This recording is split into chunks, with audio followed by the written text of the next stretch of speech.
여러분 안녕하십니까. 그동안 저희 남북통일TV의 내부 주요 행사로 한동안 방송을 하지 못한 점 애청자 여러분의 많은 양해를 바랍니다. 그동안 발생한 다양한 남북한 주요 이슈들을 엄선하여 심층적으로 분석하고 진단하는 강석성의 남북 이슈 그 5번째 시간을 시작하겠습니다. 오늘도 우리 남북통일연구소 소장님이시며 월간 군사저널 편집위원장 겸 사단법인 21세기 안보전략연구원 원장으로 활동하고 계신 강석성 박사님 나오셨습니다. 안녕하십니까? 네, 안녕하십니까? 예, 지난 10월 12일 국제 인도주의 단체인 컨선 월드와이드가 발표한 2020년 세계 기아지수 보고서에 따르면 북한의 기아 수준이 매우 심각한 수준인 전 세계에서 12번째로 열악하다는 조사 결과가 나왔습니다. 또 북한 주민 2명 중 1명은 영양 결핍에 시달리고 있는 것으로 나타났습니다. 소장님, 북한의 식량 상황 어떤가요? 네, 북한의 식량 사정은 벌써 수십 년째 매우 심각한 상황에 처해 있는 것으로 이렇게 네. 알려지고 있습니다. 이 통일부 등 관련 기관의 추계에 따르면은 북한 주민이 1년간 필요로 하는 식량은 알곡 기준으로 약 580만 톤인데 실제 매년 생산량은 이에 훨씬 못 미치는 450여만 톤으로 추정되고 있습니다. 그렇기 때문에 북한 당국은 나름대로 자력갱생 원칙이라는 걸 내세우면서 절약과 내피입을 강조하는 가운데 부족분을 그동안에는 이제 중국이나 러시아 등으로부터 수입을 해왔죠. 그러나 이제 올해의 경우는 유엔을 비롯한 국제사회의 대북 제재 조치가 작동하고 있는 가운데 최대 지원국인 중국으로부터의 지원이라든가 원조 같은 것이 급감하고 있고 또 북한 내부적으로는 뭐 태풍이라든가 해일이라든가 이런 자연재해 등으로 인해서 작황이 아주 좋지 않은 것으로 알려지고 있습니다.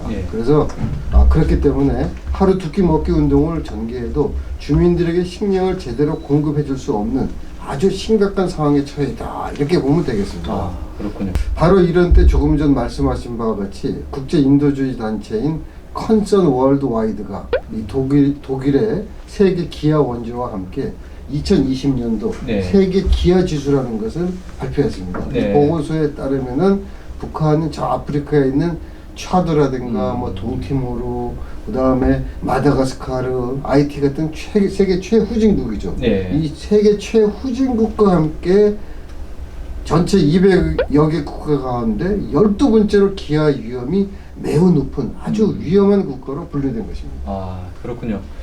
말씀하셨다시피 지금 북한이 대북 제재, 또 수해, 그리고 코로나19까지 3중고를 겪고 있는데 이러한 어려움이 이번 기아 지수에 나타난 것 같습니다. 그런 가운데 지난 16일 이인영 통일부 장관은 남북교류협력 추진협의회에서 남북대화를 또 제안했습니다. 하지만 북한은 우리 정부의 거듭된 대화 제안에 반응하지 않고 있습니다. 소장님, 이런 북한의 어떤 속내와 또 앞으로의 남북관계 대화 재개를 위한 해법 어떤 것이 있을까요? 네, 조금 전에 말씀하셨던 바와 마찬가지로 이인영 통일부 장관은 지난 16일과 또 23일에도 연달아서 이 남북 대화의 재개를 갖다 원하는 그런 일종의 발언을 했죠. 그런데 이제 북한의 상황을 보게 되면은 지난 10월 10일 당 창건 75년 기념식 아니었습니까? 거기서 이제 김정은 위원장이 연설을 했는데 뭐 잘 보셨겠지만 직접 눈물을 흘리면서 미안하다, 또 면목이 없다라고 할 정도로 이 국내 사정이 굉장히 열악합니다. 그래서 바로 이런 상황에서 문 대통령을 비롯한 이인영 통일부 장관은 남북 관계를 복원하기 위한 일련의 대화를 북측에 제의했으나 북측은 아직까지 이렇다 할 반응을 내놓지 않고 있는 겁니다. 그러면 북한이 왜 이렇게 이렇다 할 반응을 내놓지 않느냐? 그래서 북한은 김정은 위원장의 연설에서도 나타났지만 뭐 환경이 조성되는 대로 남북 관계를 복원하겠다, 또 그런 입장을 갖다가 내놓고 있지만 실제적으로 북한 내부 사정을 가만히 들여다보면은 우리의 대화 재개를 받기는 매우 어려운 상황이라고 볼 수가 있겠습니다.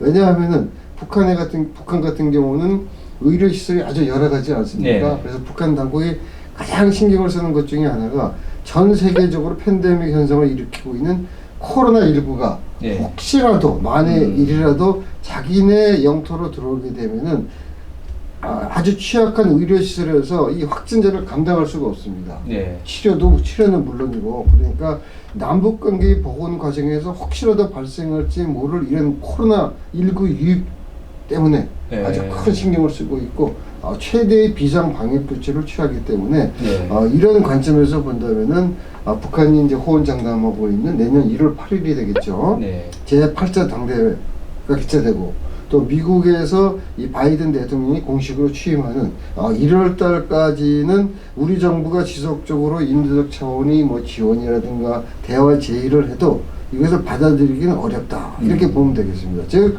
그 대신에 북한은 네. 자기네들 내부적으로 체제 결석이나 체제 정비에 진력하면서 이른바 시간 벌기나 아니면 시간 끌기로 대내외 상황이 자기네들에게 좋은 여건이 조성될 그런 시간을 기다리지 않을까. 이런 측면에서 본다면은 빠른 시일 내에 남북 대화가 복원되기는 어렵고 네. 좀 우리가 wait and see 좀 이렇게 지켜보면서 기다려야 될 것이다 하는 식으로 저는 평가를 하고 있습니다. 예, 그렇습니다.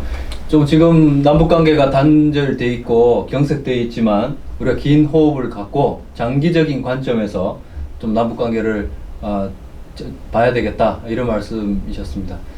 얼마 전 미 대선에서 바이든이 당선되었지만 또 현재까지 북한은 미국 대선과 관련된 소식을 일절 보도하지 않고 있습니다.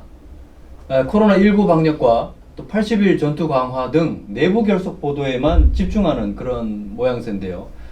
소장님, 이런 북한의 침묵 어떻게 보시고 향후 북미 관계 변화에 대한 전망 부탁드립니다. 네.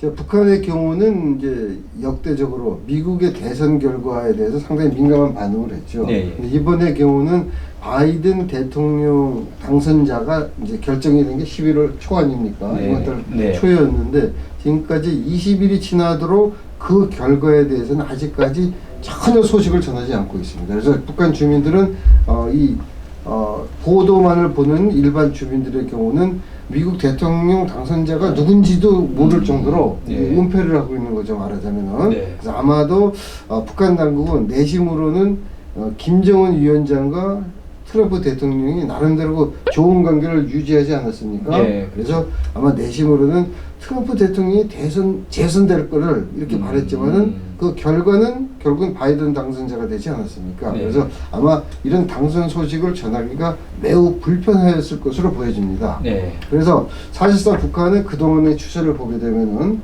벌써 뭐 한 20여 년 전이지만 1990년대 초 정확히는 1992년 11월이 되겠습니다. 네. 그 민주당의 클린턴 후보가 당선되었을 당시에도 그 이듬해 핵 확산 금지 조약, NPT라고 그러죠. 네. 우리가. 거기서 돌연 탈퇴를 했고 또 2004년 11월에는 조지 부시 대통령이 재선에 성공하자 바로 이듬해인 2월에 핵무기 보유를 선언했고 예. 그리고 육자회담에 참가를 무기한 연기하지 않았습니까? 네네. 또 그 이후인 2008년 11월에도 오바마 대통령이 당선되자 이듬해 4월에는 장거리 미사일인 대포동 2호를 발사하는 등 매번 도발 행위를 자행해 왔습니다. 네. 이제까지 이런 북한 행태를 고려할 때 아마도 바이든 당선자가 공식적으로 대통령 임무를 개시하면은 또 예전처럼 신형 잠수함 발사 탄도미사일 예. SLBM이죠. 예. 이런 거나 아니면 신형 다탄도 미사일 시험 등 일련의 도발 행위를 자행할 가능성이 상당히 크다. 현재로서는 그렇게 우리가 예측을 하고 있습니다. 그래서 결론적으로 북한은 새로운 대미 관계를 모색하는 가운데 여러 가지의 실제적으로 사용 가능한 대안을 도출하기 위한 시간 벌기 차원에서 아주 신중하고도 절제된 입장을 당분간 견지할 것이 아닌가 이렇게 보여집니다. 아, 그렇군요. 이 교수님 말씀을 들어보니까 미국 대통령이 당선될 때마다 항상 도발 행위를 해왔던 북한이었는데 이번만큼은 뭔가 좀 북한의 비핵화에 대한 어떤 해법 또 한반도 평화를 위한 어떤 행동이 있었으면 좋겠습니다. 좋은 말씀 감사합니다. 지금까지 강석승의 남북 이슈였습니다.